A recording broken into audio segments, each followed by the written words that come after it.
Баршаңызға сәлем, құрметті көрермендер, менің арнама қош келдіңіздер. Сіздермен бірге бүгін өте жеңіл әрі тез дайын болатын глиссе дайындап көрсететін боламын. Жаздың ыстық күнінде сап-салқын мұздай қылып ішсеңіздер өте керемет болады.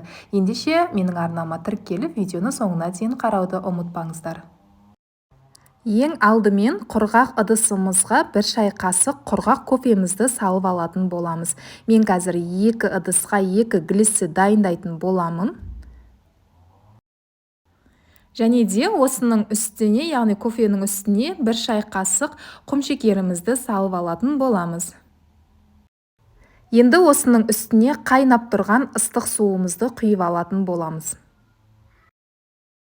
Құрметті көрермен, менің осы видеом сіздерге пайдалы болып ұнап жатса, міндетті түрде арнаға тіркеліп, лайк басып, пікір қалдыруды ұмытпаңыздар.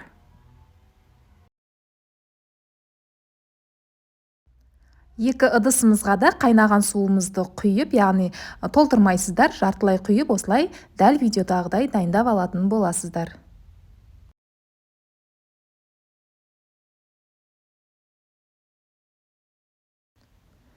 Енді, яғни қанты ерігенше осылай бір жақсылап араластырып жіберіңіздер, содан соң суытуға жібереміз, яғни тоңазытқышқа салып қоятын боламыз.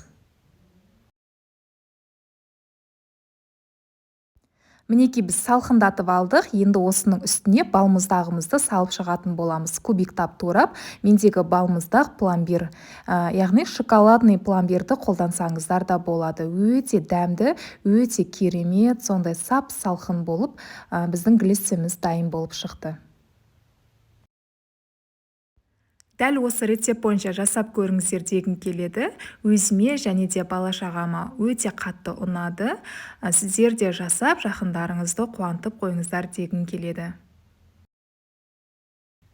Сіздерге де ұнайды деген ойдамын, сенімдемін. Көріп тұрғандарыңыздай жасалу жолы өте оңай әрі тез дайын болатын глиссенің бір түрі. Міндетті түрде жасап көріңіздер. Назарларыңызға үлкен рахмет, құрметті көрермен. Міндетті түрде арнаға тіркеліп, лайк басып, пікір қалдыруды ұмытпаңыздар. Сіздермен болған Гүлбану. Алдағы уақытта керемет рецепт түрлерімен міндетті түрде бөлісетін боламын.